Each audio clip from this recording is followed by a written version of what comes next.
గృహవాస్తు మహాలక్ష్మి యంత్రం, గృహవాస్తు నవగ్రహ గృహవాస్తు యంత్రం, గృహవాస్తు చింతామణి యంత్రం, గృహవాస్తు ఆంజనేయ యంత్రం, గృహవాస్తు తర్వాత సుబ్రహ్మణ్య యంత్రం.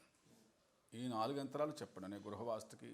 వాస్తురీత్యా ఏ రకంగా ఏ కారణమైనా సరే అది ఆ యంత్రం పెట్టినట్టయితే ఈజీగా అది మళ్ళీ సరవుతుంది. ఒకవేళ వాస్తు వంకరగా కట్టడం, లేకపోతే ఈశాన్య మూల లేవటి రావడం, లేకపోతే ఆగ్నేయ మూల నైరుతి మూల లేవటికి పోయి పెట్టడం, ఇలాంటివి కొన్ని ఉంటాయి. ఏదో కారణాలు చెప్పలేము.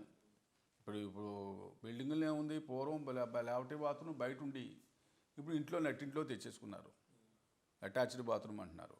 దానివల్ల మలమూత్రాలు ఇంట్లోనే ఉంటాయి కదా, మరి బయటకు ఆడిపోతాయి. కింద పోయినా సరే దాని ఎఫెక్షన్ చూపెడుతుంది కదా. అంచేత అలాంటివి కొన్ని దోషాలు ఉంటాయి. ఈశాన్యమూల ఏమో దేవుడు, ఆగ్నేయమూల అగ్ని, నైరుతిమూల ధనధాన్యం, వాయుమూల మలమూత్ర విసర్జనం. ఇదే మనకు శాస్త్రాల్లో చెప్పారు. ఇది కాకుండా వ్యతిరేకంగా ఒకవేళ కుదరక లేవటరికి పోయి ఆ మూల పెట్టామండి, అది ఇక్కడ పెట్టామండి, లేకపోతే ఏదో ఎదర పెరిగిందండి, ఇలాంటివి చెప్తుంటారు కారణాలు. ఆ కారణాలన్నింటికీ మూలం మనం గృహవాస్తు మహాలక్ష్మి యంత్రం, గృహవాస్తు ఆంజనేయ యంత్రం, గృహవాస్తు సుబ్రహ్మణ్య యంత్రం, గృహవాస్తు నవగ్రహ చింతామణి యంత్రం ఉన్నాయి.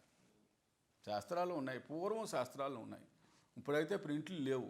కారణం ఏంటంటే ఎందుకనో మరి ఎవరు ఉపయోగించలా, కానీ మేము అదే ఉపయోగిస్తాం.